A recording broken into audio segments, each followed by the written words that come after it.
अस्सलाम वालेकुम रहमतुल्लाहि व बरकातुहू। तो स्टूडेंट, आज जो हम ये देख रहे हैं ना लेक्चर, ये बेसिकली लेक्चर है रियल एनालिसिस का, और इसमें हम लोग रीमान इंटीग्रल है उसका एक लेमा देख रहे हैं।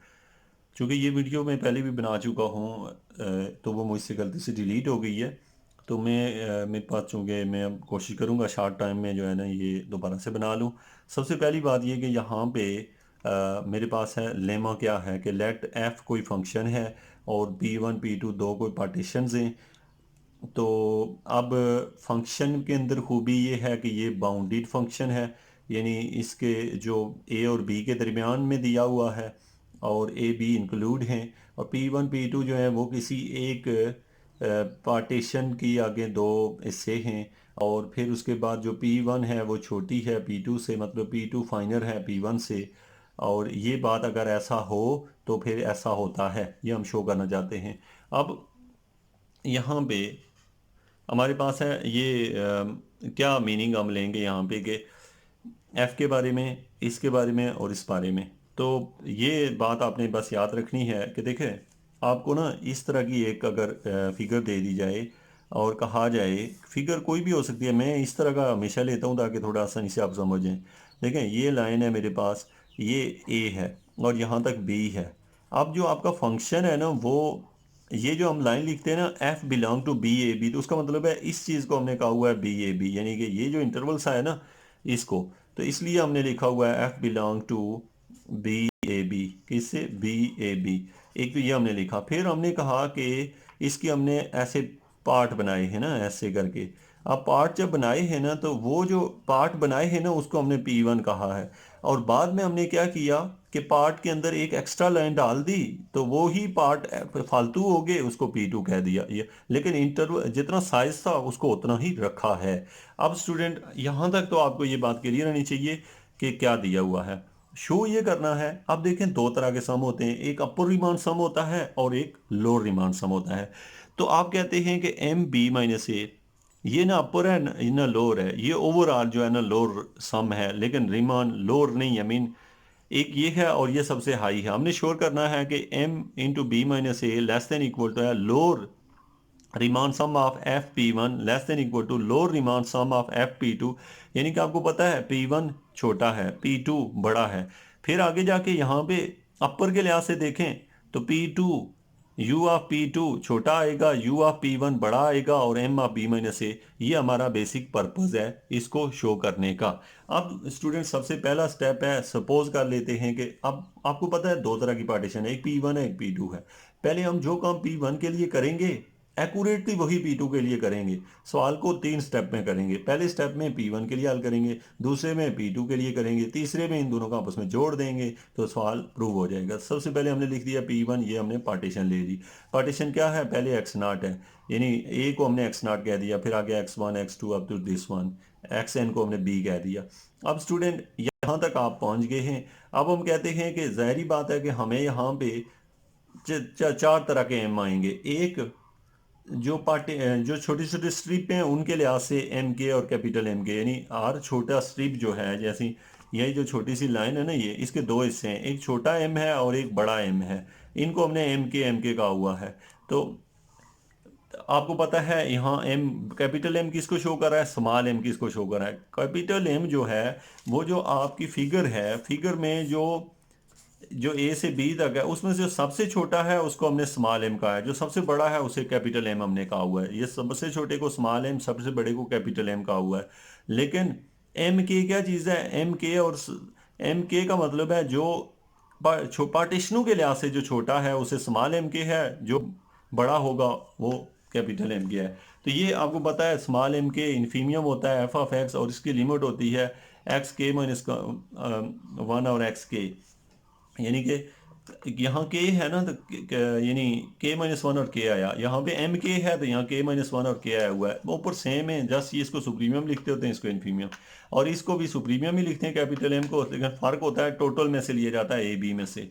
और ये जो एम है infimum F of X X belong to A B, ये हमने यहाँ तक हमने इन चारों की डेफिनेशन लिख ली है। ये लेक्चर मैं पिछले वीडियो में अच्छे तरीके से समझा चुका हूँ आपको कि ये एम कैसे लिखे जाते हैं। रीमान इंटीग्रल के तमाम लेक्चर देखें। आपका जो रियल एनालिसिस का कोर्स है, अगर आप 5-6 घंटे अगर मसलसल इस चैनल पे दे देते हैं तो उसके बाद आप कम से कम रियल एनालिसिस में 100 मार्क्स ला सकते हैं। तो इसलिए याद रखें कि ये आप वीडियो को अगर 2 मिनट देते हैं या 4 मिनट, तो आप कहें कि उससे ही समझ आ जाए, तो रियल एनालिसिस जो है वो उस तरीके से नहीं, बल्कि आप प्रॉपर वे से फर्स्ट लेक्चर से शुरू करें।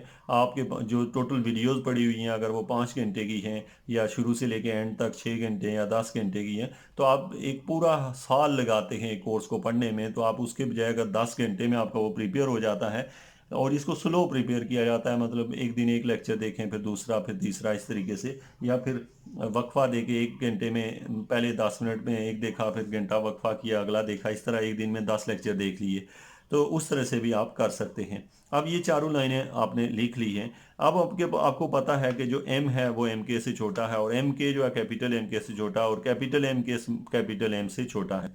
ये वाली लाइन आपको होप सो समझ होगी, मुझे फिर बतानी पड़ेगी आपको ऐसा क्यों होता है। देखें, जो फिगर होती है ना, फिगर, ये सारा फिगर का काम होता है। बाकी तो देखें, ये आपसे को कहता है ये कोई आपका ग्राफ है, इस ग्राफ में यहाँ से लेके यहाँ तक, ए से लेके बी तक है। अब सवाल बनना शुरू हो गए कि इसी ग्राफ को मैं दोबारा भी बना लेता हूँ, क्योंकि मैंने अपर भी लोअर भी बहुत सारी बातें एक ही ग्राफ से नहीं बता पाऊँगा। मेरी कोशिश थी कि मैं वही बनाऊँ, लेकिन ये मुझसे थोड़ा डिफरेंट बना है, लेकिन कोशिश है कि ये वही हो। अब स्टूडेंट देखें, आपको पता है कि इसमें से इस फिगर में जो सबसे नीचे वाली जगह होती है ना, उसको स्मॉल एम कहा जाता है। अब याद रखें कि मुझे लग रहा है सबसे छोटा यही है, तो ये स्मॉल एम है। तो एक तो चीज़ को आपकी समझ है, स्मॉल एम यानी ओवरऑल जो फिगर है उसमें स्मॉल एम ये है, और बड़ा एम जो सबसे ऊंची जगह है वो शायद ये बन रही है, ये बड़ा एम है। तो आपको छोटे एम और बड़े एम का फ़र्क पता है। अब स्टूडेंट यही समझ लें, यही फिगर है, लेकिन अब इसमें छोटा ये एम और एम की बात कर रहे हैं हम लोग। अब बात कर रहे हैं, अगर यहाँ से देखें तो इसके अंदर पार्टीशनें बना के देखें ना, तो पार्टीशनों के लिहाज से हर पार्टीशन में एक छोटा एम है और एक बड़ा एम है। जो छोटे वाला होगा उसे एम के कहते हैं, जो बड़ा ऊंचा होगा उसे कैपिटल एम के कहेंगे। इसी तरीके से जो छोटा होगा, जैसे इस इंटरवल के लिहाज से मैं देखूँ ना, तो ये जो इंटरवल मैंने लिया है ये वाला, इस इंटरवल के लिहाज से देखूं तो ये वाला छोटा एम के है, ये बड़ा बड़ा एम के है। जबकि इस इंटरवल के लिहाज से देखूं तो ये वाली साइड जो है छोटा एम के है, ये वाली साइड बड़ा एम के है। अब जैसे मैं यहाँ पे ले लूँ, तो आप देख सकते हैं कि यहाँ पे मुझे लग रहा है दोनों बराबर हैं, यानी यहाँ पे छोटा एम के इक्वल है बड़े एम के। इसी तरीके से इसको गौर से देखें तो ये जो है ना, यहाँ पे आके देखें तो ये जो एम के है, अगर इस इंटरवल के लिहाज से देखूँ मैं, तो ये बड़ा एम के है और ये छोटा एम के है। अगर इस इंटरवल के लिहाज से देखूँ तो ये छोटा है वो बड़ा है। तो आपको पता है कि ये क्या चीज़ें हैं। फिर जो मैं यहाँ पे बताना चाह रहा था कि इनमें जो रिलेशन है, कि आपने याद रखना है, मैंने आपको बताया कि जो एम होता है ना, एम छोटे एम के से या छोटा होता है बराबर। कैसे देखें ना, आप यहाँ पे लाइनें लगाएं तो एम, छोटे एम के तो बहुत सारे हैं, लेकिन ये वाला एम सबसे छोटा है, तो इसलिए ये इससे छोटा है। और याद रखें, फिर जो एम के होता है वो तो इससे तो बड़ा होता है, यानी एम के, यानी आप ये लाइन याद रखें, एक एम है, एक एम के है, फिर कैपिटल एम के है, और फिर एम है। ये जो तरतीब होती है ना इसमें, ये सबसे छोटा होता है। ये छोटे के बराबर भी हो सकता है, उससे बड़ा भी हो सकता है, क्योंकि ये बहुत सारे होते हैं। और ये भी, ये एम भी बहुत सारे होते हैं, ये इससे बड़े होते हैं और इससे जो है छोटे हैं। ये एक तरतीब होती है एम की। अच्छा, अब हम आए हैं, हमने ये जो लाइन लिखी है ना, इस लाइन को उसी पैटर्न पे लिखें तो ये देखें ये बन गई है। यानी हमने लिख दिया छोटा एम, उससे बड़ा ये, उससे बड़ा ये, उससे बड़ा ये, तो ये हमने एक तरतीब में ये लिख लिए हैं। अब स्टूडेंट अगला स्टेप शुरू हुआ कि आपने यहाँ भी डेल्टा एक्स से मल्टीप्लाई किया, यहाँ भी किया, यहाँ भी किया, यहाँ भी किया, यानी 4 थे, चारों के साथ डेल्टा एक्स के मल्टीप्लाई कर लिया है। अब स्टूडेंट हमारा क्वेश्चन बना है यहाँ पे कि अब आगे क्या करें। अब सम यहाँ भी अप्लाई किया, यहाँ भी किया, यहाँ भी किया, यहाँ भी, यानी सम चारों के साथ लिखा है। लेकिन सम चूंकि लिखा है k equal to 1 to n, तो k equal to 1 to n सिर्फ m वाले के ऊपर इस्तेमाल नहीं होगा, ये बाहर निकल जाएगा, क्योंकि m के साथ k नहीं है। इसको हमने कांस्टेंट समझ के बाहर निकाल लिया। जबकि इसके ऊपर जब सम इस्तेमाल किया तो सम के अंदर ही m k रखा हुआ है, क्योंकि इसमें m k मौजूद है, इसमें भी m k मौजूद है, इसलिए इसके ऊपर सम अप्लाई होगा। सेम प्रोसेस हमने इन पे किया है। अब स्टूडेंट अगला सवाल शुरू हुआ कि इक्वेशन नंबर 1 कैसे आई है। अब 1 कैसे, हमें पता है ये m इंटू बी माइनस ए है। ये क्या चीज़ है, ये लो रिमान सम की डेफिनेशन है, ये भी लो रिमान सम की डेफिनेशन है, लेकिन ये डेफिनेशन P1 के लिहाज से है और ये डेफिनेशन अपर रिमान सम की P1 के लिहाज से। P1 आपको कैसे पता चलता है, क्योंकि हमने जो अभी पढ़ रहे हैं ये P1 ही है और आगे जाके ये बन गया m और b माइनस a, तो ये इक्वेशन नंबर 1 बनी। अच्छा अब याद रखिएगा जो इक्वेशन नंबर 1 बनी ये अभी पूरी इक्वेशन नहीं है, इसमें तो 1 2 3 4 चीज़ें निकली हैं, जबकि हमारे पास चीज़ों की ज़रूरत है हमें 1 2 3 4 5 6, इसका मतलब कोई दो चीज़ें अभी मिसिंग है। यानी क्या मिसिंग है, P2 वाले पार्ट इसमें इंक्लूड नहीं है, यानी ये दो चीज़ें मिस हैं। अगर ये दो हमें मिल जाएं वो यहाँ रख दें, यहाँ रखें तो हमारा सवाल कंप्लीट है। P1 के लिहाज से जो है एक वैल्यू है, दो हैं, बल्कि ये अभी हमें कुछ मिसिंग है वो हम पूर्ण करते हैं जगह। अब स्टूडेंट यहाँ तक इक्वेशन 1 जब हो गई ना, तो अब आप ये करें कि आप आगे शुरू कर दें P2 को। अब आपने ले लिया स्टूडेंट P2। अब P2 में जो पार्टीशन ली है बिल्कुल वही है जो पहले ली थी, सिर्फ फ़र्क ये पड़ा है कि जहाँ एक्स के माइनस 1 था उसके दरमियान में एक्स डैश या एक्स प्राइम रख लिया और एक्स के वहीं का वहीं है। तो अब ये हुआ स्टूडेंट के, समझ लें कि पहले अगर जितनी पार्टीशनें थी ना, जैसे एक पार्टीशन थी, 2 3 4 जितनी थी, अगर पहले 10 थी तो अब 12 हो गई हैं, क्योंकि एक हिस्सा ये फालतू आ जाएगा और एक ये आ जाएगा, 12 नहीं बल्कि एक का इजाफा होगा। तो ये यानी एक पार्टीशन का हिस्सा फालतू हो गई है। अब स्टूडेंट आपने ये समझना है कि अब क्या हुआ, P2 क्या है, वही P1 है, लेकिन दरमियान में एक एक्स के माइनस 1 और एक्स के दरमियान एक्स डैश लिख दिया है, ये बना। अब स्टूडेंट आपका जो असल काम है वो ये है कि अब आप समझ गए हैं कि ये बना। अब स्टूडेंट याद रखें कि P2 के लिहाज से भी हम M लिखते हैं, लेकिन आप वो वाले M ज़ाहिरी बात है कि वो उसके लिए होंगे, इसके लिए कुछ नए लिखने होंगे, तो नए सिंबल डालने से बेटर है कि हम लोगों ने क्या किया यहाँ पे कि वही सिंबल यूज़ किए हैं लेकिन ऊपर डैश से डाल दिए। अब एम के प्राइम लिख दिया। एम के प्राइम जो है ना वो इस इंटरवल के लिहाज से है। अच्छा याद रखें इस इंटरवल के लिहाज से छोटा एम आएगा बड़ा एम, और इस इंटरवल के लिहाज से भी छोटा एम बड़ा एम। अब इस इंटरवल के लिहाज से जो छोटा एम आएगा उसके ऊपर एक डैश डालेंगे, जो इसके लिहाज से आएगा उसके ऊपर दो डैशें डालेंगे। अब आप समझ गए होंगे, यानी इसके लिहाज से जो एम के आएगा उसके ऊपर दो डैशें डालेंगे, जो इसके लिहाज से आएगा उसे उसके ऊपर एक डैश डालेंगे। अब एम के दो तरह के होंगे, एक बड़ा एम के, ये मैंने छोटा लिखा है, और एक छोटा, यानी टोटल इसका मतलब है चार बनेंगे।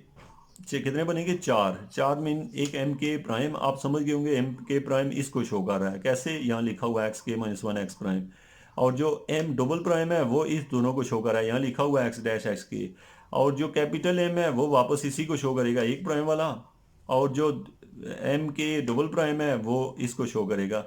सिर्फ इन दोनों में फ़र्क क्या है, कैपिटल वाले में सुप्रीमियम आता है, स्मॉल वाले में इन्फीमियम, और ये यहाँ पे डिफरेंस आता है, बाकी ये वही जो पहले लिखे थे हैं वो ये वही हैं। अब स्टूडेंट आपने P2 की भी बात कर ली है, अब P2 में वही काम करेंगे जो पिछले में किया था। तो अब हमें पता है इस स्टेटमेंट का कि जो एम के है वो एम के डैश से छोटा है, और जो एम के है वो एम के डबल डैश से छोटा है। तो इसका मतलब क्या निकला कि जो आपका एम के डैश है वो छोटा है कैपिटल एम के से, और एम के डबल डैश जो है वो इक्वल है छोटा एम के से। अब यहाँ से इन दोनों लाइनों से हम एक मीनिंग निकाल लेते हैं। तो ओवरऑल ये निकला, इस लाइन से आपने क्या मतलब निकाला, इस लाइन से आपने मतलब निकाला कि जो एम के है, छोटा एम के है, वो छोटा है एम के प्राइम से, और बल्कि इसको हम जोड़ नहीं सकते क्योंकि ये दोनों से छोटा है, लेकिन ये कि हम इनको आपस में अभी नहीं रिलेट कर सकते। अब आप हम लेते हैं स्टूडेंट, कंसीडर कर लेते हैं upper bound of Fp1 minus upper bound of Fp2। ये हमने लिख लिया, upper bound of Fp1 minus upper bound of Fp2। आप समझते हैं कि ये क्या शो कर रहा है। अब Fp1 यानी कि अपर बॉन्ड को हमेशा कैपिटल M से लिखा जाता है, ये भी अपर है, इसको भी कैपिटल से लिखेंगे, सिर्फ फर्क पड़ेगा इसमें P1 पार्टीशन है, इसमें P2 पार्टीशन है। अब इसके लिहाज से रीमान सम आएगा M1 delta x1 M2 delta x2 M के डेल्टा x के Mn डेल्टा xn। ये किसका निकला है, P1 के लिहाज से। जब P2 के लिहाज से निकालेंगे तो यही आएगा, ये भी यही आएगा, ये भी, लेकिन ये नहीं आएगा स्टूडेंट। ये क्यों नहीं आएगा, क्योंकि इसकी जगह दो आएंगे। दो कौन से, एक ये और एक ये, ऐसा ये दो आगे। अब देखें बिल्कुल ये वही लिखा, ये वाला वही लिखा, इसकी जगह दो लिख दिए। दो क्यों, इसमें देखें डेल्टा एक्स के की जगह हमने ये लिख दिया क्योंकि हमें उस इंटरवल का जो आपने यहाँ कहीं देखे थे वो डिफरेंस हमें नहीं पता, यानी आप इसकी बात कर रहे हैं हम लोग, यानी कि इन दोनों का जो डिफरेंस है, यानी इसमें से इसको जो निकाला है उसको हमने डेल्टा एक्स के का नाम नहीं दिया, तो इसको एज इट इज़ लिखेंगे, और इसमें से इसको जो निकालेंगे उसको एज इट इज़ लिखेंगे। तो ये हमने क्या किया, जस्ट FP1 माइनस FP2 में से इसको माइनस किया, तो इसको एज इट इज़ लिख दिया, माइनस डाला और फिर उसकी जगह उसकी कीमत डाल दी। अब याद रखना स्टूडेंट, ये सारे कट जाएंगे, मीन ये वाला इससे कट जाएगा, दूसरे वाला दूसरे से कट जाएगा, और इसी तरह आखिरी वाला आखिरी से कट जाएगा। सिर्फ फ़र्क क्या पड़ेगा, ये वाला बच जाएगा, ये वाला भी बचेगा, ये वाला भी तीन बच जाएंगे। तीन में से एक पॉजिटिव होगा, दो नेगेटिव हो गए, क्योंकि हम उनको माइनस कर रहे हैं। तो पहला ये आ गया, दूसरा ये, तीसरा ये, बाकी सारे कट गए। अब स्टूडेंट हमने क्या किया, हमें पता है डेल्टा एक्स के किसके इक्वल होता है, एक्स के माइनस एक्स के माइनस वन, बाकी वही लिखे हुए हैं जो पहले थे, बस ये लाइन चेंज की है। अब स्टूडेंट इसको, ये कितने हैं, तीन है, एक दो और तीन। अब इसको इसको इससे मल्टीप्लाई करें, इसको तो ये छः बन जाएंगे, एक दो तीन चार पाँच छः, टोटल ये छः हैं, एक दो तीन चार पाँच छः सात आठ। ये कैसे हैं, दो यहाँ से बने, दो यहाँ से चार और यहाँ से दो, छः। यहाँ पे बाई मिस्टेक शायद मैंने कोई इजाफा किया हुआ है, आप उसको नहीं लिखिएगा, यहाँ पे कुछ एक्स्ट्रा जो आए हैं। तो अब बाकी जो टर्म्स हैं वो कैंसिल हो गई। पीछे जो बचे हैं ना स्टूडेंट, यहाँ पे तो ये कॉमन लेके जो भी बचा है, ये हमारे पास टर्म बचेगी, एक्स प्राइम माइनस एक्स के माइनस वन प्लस एम के माइनस एम के डबल प्राइम और एक्स के माइनस एक्स प्राइम, ये बचा है। अब ये कैसे बचा है आप ये समझते हैं, पहले आप ये करना कि जिनमें एक्स प्राइम कॉमन है वो ले लीजिएगा, एक्स प्राइम कॉमन ले लीजिएगा, और फिर दूसरे में एक्स के माइनस वन कॉमन ले लीजिएगा। लेने के बाद यानी ये दो स्टेपों में ये स्टेप करना है। यानी पहली दफ़ा एक्स प्राइम कॉमन लेंगे तो ब्रैकेट में आएगा एम के माइनस एम के प्राइम, फिर एम के माइनस वन कॉमन लेंगे तो यही आएगा। बाद में देखेंगे कि दो दो के साथ जो चीज़ें कॉमन होंगी उनको अगेन कॉमन लेंगे, नहीं ये दो स्टेप आपने यहाँ लिखने हैं। अब स्टूडेंट यहाँ से जो लिखा है ना greater than equal to zero, ये इसलिए लिखा है, देखें आपको पता है एम के बड़ा है एम के डैश छोटा है, तो इसमें से जो इसमें निकालेंगे, ये ऊपर जो लाइन लिखी थी इसका यही मकसद था कि इसमें से जब इसको माइनस करेंगे तो जो आंसर आएगा वो पॉजिटिव आएगा, और जब ये भी बड़ा है वो छोटा है तो जब इसमें से उसको निकालेंगे तो आंसर पॉजिटिव आएगा। तो ये भी पॉजिटिव वो भी पॉजिटिव, तो ओवरऑल जवाब पॉजिटिव। इसी तरीके से ये भी पॉजिटिव ये भी पॉजिटिव, तो दो पॉजिटिव वैल्यूज़ जो हैं वो हमेशा या तो पॉजिटिव होती हैं या फिर ये ज़ीरो हो सकते हैं। तो इसके दो ही चांस हैं, ज़ीरो हो सकता है या ग्रेटर देन ज़ीरो, नेगेटिव कभी नहीं हो सकता। इस लाइन से हमें ये बात पता है। अब स्टूडेंट याद रखें कि ये डेफिनेशन है UFP1 की, ये वाली, और ये है माइनस ये जो दूसरी है UFP2 की ग्रेटर देन पॉजिटिव। ये हमने कहाँ से लिखी है, ये हमने लेफ्ट हैंड साइड लिखी हुई है इसकी, ये क्योंकि ये चीज़ पॉजिटिव है ना, तो इसकी जगह हमने greater than equal to zero लिख दिया। यानी इस सारी लाइन को हमने यहाँ से स्किप कर दिया, हमने इसकी जगह लिख दिया पॉजिटिव, ये लिख दिया, left hand side as it is लिख दी, ठीक है, ये हमने छोड़ दिया, जस्ट इसको पॉजिटिव कह के ये कर दिया। अब स्टूडेंट ये टर्म यहाँ से उधर गई तो ये ऐसे हो गई। अब हमें पता है इसको चेंज कर सकते हैं, यानी इसको इधर लिखें उसको उधर लिखें तो डायरेक्शन बदल जाएगी। इस तरह इक्वेशन नंबर 2 बनी है। अब स्टूडेंट ये अपर बाउंड के लिहाज से है ना, अगर यहाँ पे अगर लोअर लिखते तो फिर इसी तरह का जवाब उसमें से भी निकलना था, यानी कि, लेकिन हम वो स्टेप करेंगे नहीं, हम जस्ट ये लिख लेंगे सिमिलरली लोअर के लिए ये निकलेगा। अब हमें दो इक्वेशनें मिल गई हैं, इक्वेशन नंबर स्टूडेंट 2 मिली है, ये जो आपके सामने है 2, और दूसरी इक्वेशन नंबर 3 है। अब 2 और 3 को कंबाइन करें तो लोअर वाले एक साथ लिख दिए, अपर वाले एक साथ लिख दिए, चारों मिल गए। ये चारों जाके इक्वेशन नंबर 1, आपको पता है ये वाली जो इक्वेशन है 1, इसके अंदर वो चारों भी रख दें सेट करके। जब सेट करेंगे तो आपका जो रिजल्ट है स्टूडेंट, जो आप प्रूव करना चाहते थे, ये है MB-A, और ये सारा आपका रिजल्ट आ गया। इसके रेलिवेंट अगर कोई क्वेश्चन है तो ज़रूर कमेंट कीजिएगा। Thank you very much.